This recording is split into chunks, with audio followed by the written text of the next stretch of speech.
મિર્ચી morning.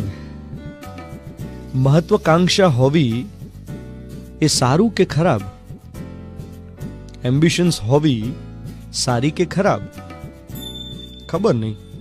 હેતુ તો હોવો જ જોઈએ. વગર હેતુએ કામ કેમનું થાય? તમે કોઈ મોટિવ ના રાખો, કોઈ ગોલ ના રાખો, કોઈ ટાર્ગેટ ના હોય તો કાર્યસિદ્ધિ ના મળે ને, કામ જ ના થાય.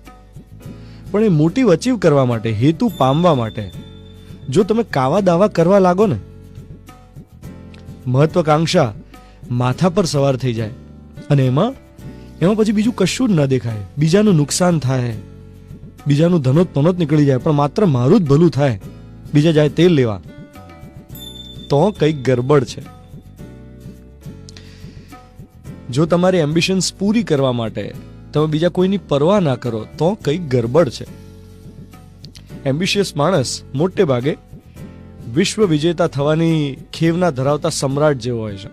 એને દુનિયા જીતી લેવી હોય અને એમાં બીજાના જીવ જાય તો જાય, બીજાને બરબાદી મળે તો મળે, બસ મારે દુનિયા જીતી લેવી છે. આવી મહત્વાકાંક્ષા નકામી. મહત્વાકાંક્ષા માઇનસ સ્વાર્થ ઇઝ ઇક્વલ ટુ સુખી જીવન. શૂન્ય પાલનપુર એવું કહી ગયા કે ફૂલ હોવાની ખુમારી બહુ મજાની છે મિત્રો, દિન ખુદા ન એવો લાવે કે હું પથ્થર લાગુ.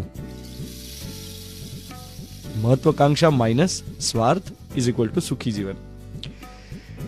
મિર્ચી પર હું છું Dhvanit. Good morning my dear.